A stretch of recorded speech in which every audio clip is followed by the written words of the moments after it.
Seja bem-vindo a mais um JR 15 Minutos, o podcast da Record que aprofunda as notícias que mais mexem com o seu dia.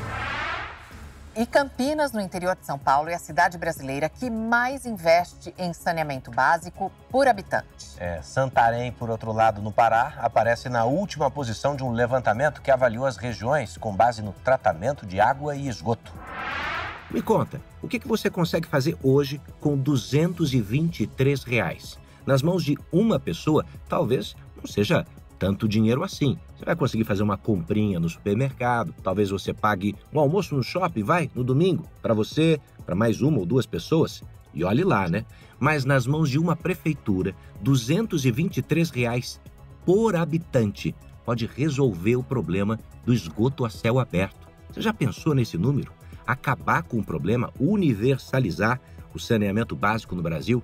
É sobre isso que a gente fala hoje no JR 15 Minutos, porque o Instituto Trata Brasil acaba de divulgar o novo ranking anual com dados sobre acesso à água tratada e a coleta e tratamento de esgoto nos 100 maiores ou nos 100 mais populosos municípios do país. Enquanto cidades do estado de São Paulo avançam, aparecem entre as mais bem colocadas no ranking, outras regiões, principalmente na Amazônia Legal, enfrentam sérios problemas de infraestrutura.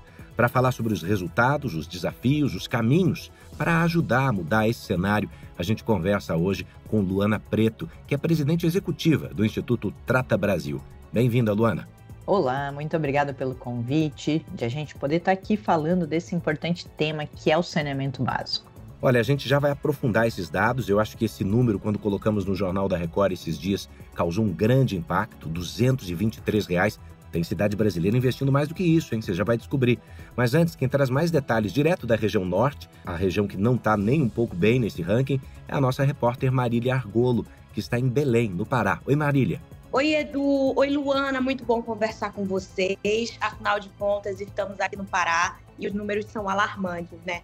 Aliás, 3 desses municípios que estão na lista dos piores em saneamento básico ficam aqui no estado onde eu estou. Em Santarém, que ocupa o 100º lugar no ranking, a média de investimento por habitante de saneamento é de R$ 2,53. A gente trouxe isso na reportagem, né? Que é um valor muito abaixo dos R$ 223 recomendados por vocês para garantir essa universalização do serviço. E Belém vai ser a sede da COP30, o que me alerta mais ainda, e a todos nós que moram aqui, que moramos aqui nessa região, né? Já que 19% da população tem acesso a essa coleta de esgoto. Na região metropolitana ainda consta Ananindeua nessas últimas posições. Então, Luana, por que o saneamento ainda é tão negligenciado aqui nessa nossa região e em tantas outras regiões do Brasil? Bom, Marília, infelizmente a gente vê, né, que o saneamento na região norte, principalmente, ele nunca foi prioritário, né? Então, para o saneamento avançar, a gente precisa ter políticas públicas consistentes, a gente precisa enxergar o saneamento como algo de longo prazo, como uma política de Estado a ser seguida por diferentes governantes.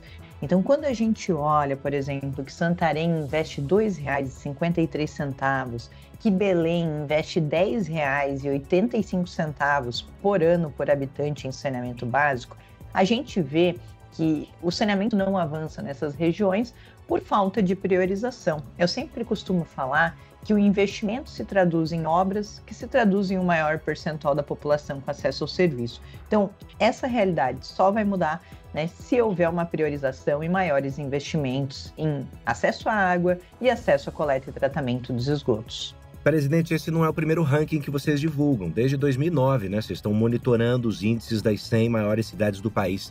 Qual tem sido a evolução disso? Tem dado mais motivos para sorrir ou para chorar? Eu diria, Edu, que a gente vê os 20 primeiros colocados no ranking melhorando constantemente.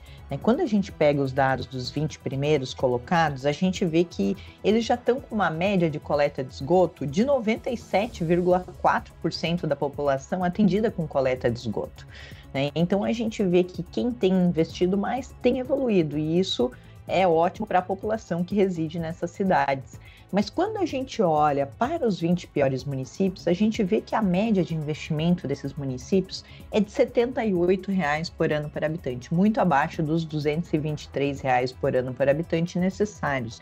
Então, isso faz com que a desigualdade que a gente vai ter nessas diferentes regiões, quando a gente compara, então, região norte, onde está a grande maioria desses 20 municípios, com a região sudeste, com São Paulo, onde a gente tem os 20 primeiros colocados, a desigualdade vai ser cada vez maior, porque o investimento não está acontecendo, quem está mais para cima no ranking vai evoluir cada vez mais, vai atingir a universalização, como alguns municípios já atingiram, e quem está na lanterna do ranking, digamos, sem investimento, sem priorização, vai ficando cada vez mais para trás. Isso prejudica o desenvolvimento econômico e social dessa região. Luana, a gente estava comentando sobre Santarém, aqui no Pará, e o município aparece em último lugar. O que foi que mais chamou a atenção de vocês nesses dados? E o que explica o número tão baixo, um investimento de R$ 2,53 em uma das cidades mais importantes daqui do estado, com mais de 300 mil habitantes? Bom, quando a gente olha para os dados de Santarém, a gente vê que, na verdade, todos os indicadores chamam a atenção, Menos de 50% da população tem acesso à água tratada. Ou seja, as pessoas estão, muitas vezes, tomando água sem o devido tratamento, estão tendo doenças como esquistossomose, leptospirose, a própria diarreia, por não terem água tratada em casa. 3,77% de coleta de esgoto praticamente não existe.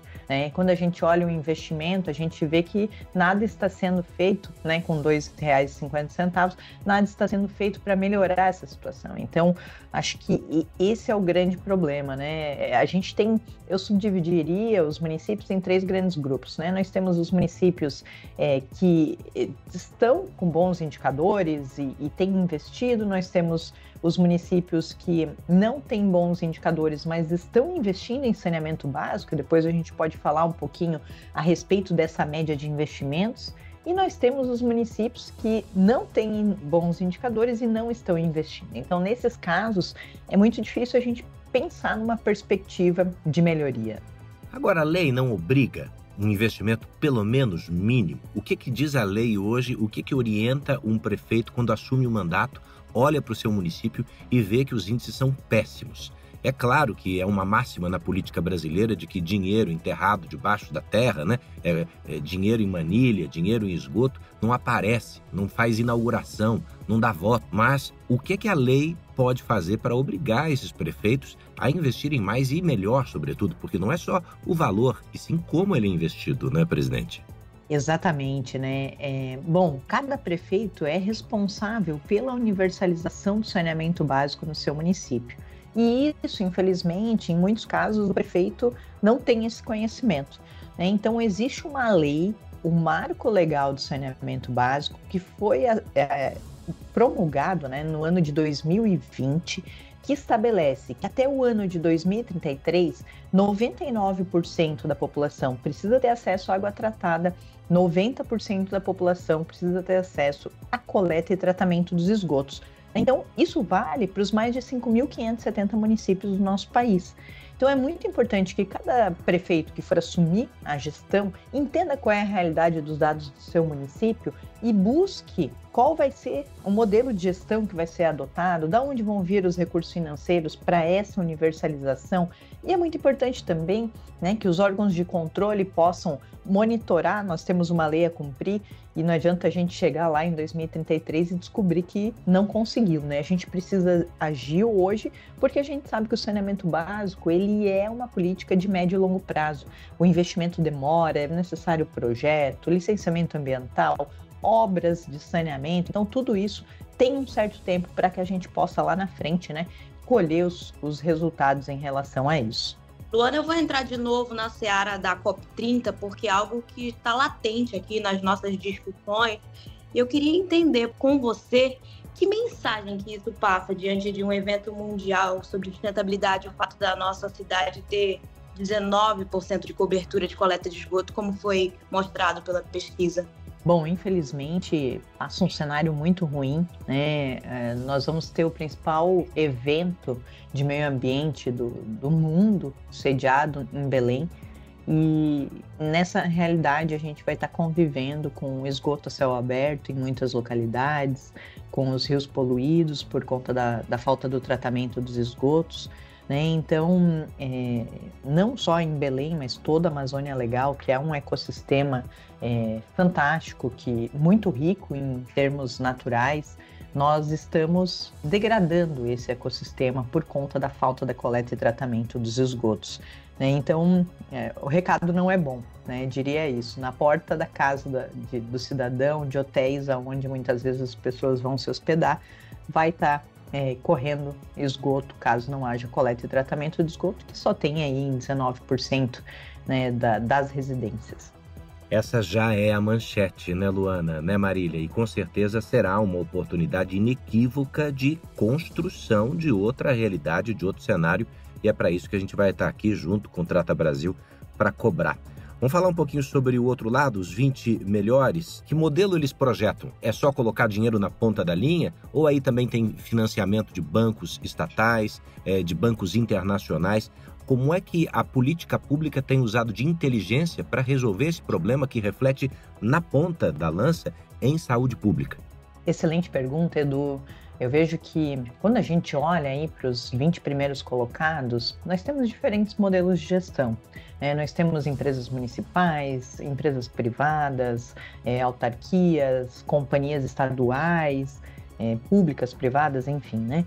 Mas o que a gente vê de parecido entre esses municípios é que houve um planejamento de longo prazo em relação ao saneamento básico, né? Então, se entendeu qual era a realidade, se buscou projetar qual é a solução, quais obras precisam ser feitas, se calculou o volume de investimento necessário, né? Se buscou formas de financiamento, seja financiamentos nacionais, internacionais. A gente vê no setor de saneamento básico, né, vários bancos multilaterais financiando também obras de saneamento básico. A gente vê muitas parcerias público-privadas, onde, né, muitas vezes a capacidade econômico-financeira não é suficiente, seja PPPs de esgoto, concessões. A gente vê, enfim, as próprias companhias, né, buscando tarifas justas para poder financiar as obras necessárias,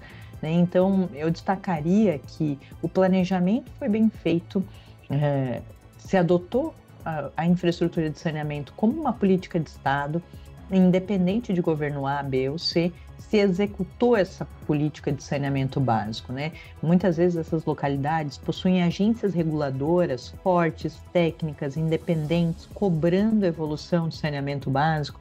A participação, muitas vezes, da população é muito elevada. São municípios onde muitas vezes a população está engajada na adoção da solução em relação ao saneamento, né? Esse é um ponto importante também que nós, como cidadãos, precisamos nos envolver, né? Será que na minha casa tem coleta e tratamento de esgoto? Você já pegou a sua conta, sua fatura de água e viu se lá tem coleta de esgoto inserida nessa fatura de água ou não?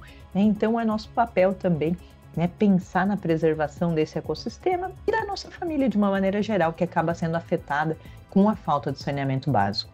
Eu quero agradecer muito a sua participação, a Luana, e também da Marília Argolo, que está justamente acompanhando isso de perto, num lugar que o mundo estará de olho, para o qual o mundo estará observando, sabendo quais são as soluções, porque são políticas que serão ditadas para todo o planeta. Então, Luana, por favor, deixe uma mensagem final para a gente, inclusive onde as pessoas podem ver o relatório completo, entender o ranking e ajudar a cobrar. O ranking do saneamento básico ele está disponível no site do Instituto Trata Brasil, tratabrasil.org.br. Nós temos um site também que se chama Painel Saneamento Brasil, painelsaneamentobrasil.org.br. Lá você pode digitar o nome do seu município e verificar quais são os indicadores de saneamento básico, quais foram as doenças que as pessoas tiveram por conta da falta de saneamento básico, como está a escolaridade média com e sem saneamento no seu município. Então, nosso objetivo realmente é trazer esses dados para vocês, para que vocês possam cobrar, né, a solução aonde vocês moram. E gostaria de agradecer novamente Edu e Marília por estar aqui falando desse tema tão importante. Obrigado, Marília. Muito obrigada. Daqui de Belém a gente segue acompanhando todo esse saneamento, esperando que o ranking do próximo seja melhor. Obrigado. E assim termina a edição 1214 do podcast 15 Minutos, que contou com a produção de David Bezerra e das estagiárias Amanda Fusita, Bárbara Maiato e Yasmin Logrado. Sonoplastia de Diego Marcondes. Coordenação de conteúdo, Beni Almeida. Direção editorial de Tiago Contreira e vice-presidência de jornalismo de Antônio Guerreiro. Você pode acompanhar o JR 15 Minutos no portal r7.com, nas redes sociais do Jornal da Record e nas principais plataformas de streaming. Te aguardamos. Bora para a próxima.